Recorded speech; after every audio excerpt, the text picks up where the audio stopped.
So yeah, I went into the office because we got to start showing up on Fridays all the time to be there. This is what I get for it.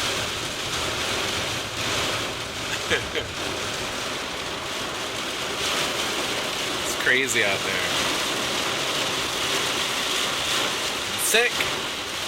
They're tearing up the office. All the cubicles are getting like reconfigured. Nobody else is there. And I forgot my laptop. So I'm going home. This is crazy.